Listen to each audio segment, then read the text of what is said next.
In global politics, it's not always important who speaks, but who stays silent. A shocking statement by EU Commissioner Kubilius claimed, the true master of the Kremlin is not Putin, but Lavrov. This remark triggered a chain reaction, in Washington, on the Ukrainian front, and perhaps inside the Kremlin itself. According to Kubilius, after Putin's closed meeting with Donald Trump, it was Foreign Minister Sergei Lavrov who publicly denied key promises made by the president.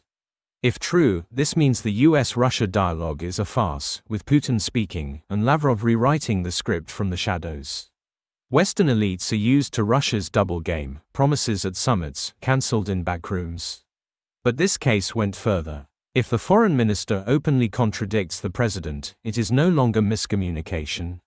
It's a signal. Putin may no longer define Russia's final position. For Europe, the signal was clear. The EU long saw Putin as the central figure of Russian politics.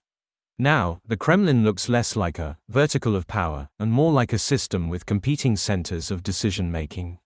Lavrov has been foreign minister since Dve Tysячі Четвертого, surviving shifts in Russia's foreign policy, rapprochement with the West, wars in Georgia and Ukraine, the annexation of Crimea, the Syrian intervention.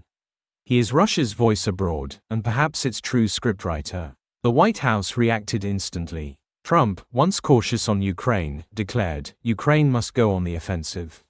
Sources say he saw Lavrov's move as a personal insult. In response, Washington rushed to expand arms supplies, including long-range ATACMS missiles.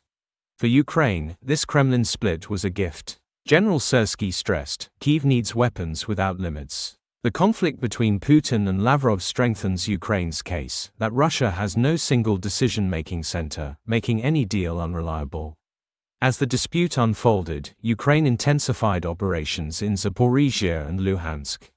Russia increased strikes, but signs of regrouping suggest problems in command. Moscow's reaction, strangely muted. Kremlin spokesman Dmitry Peskov limited himself to vague words about constructive dialogue.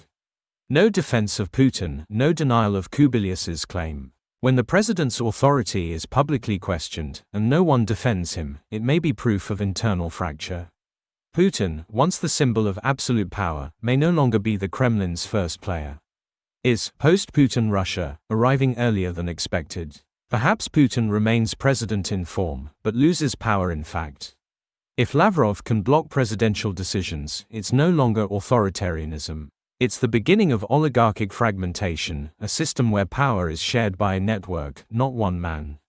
And maybe the West is only now beginning to understand this. Subscribe to Politoday, where hidden power games are revealed.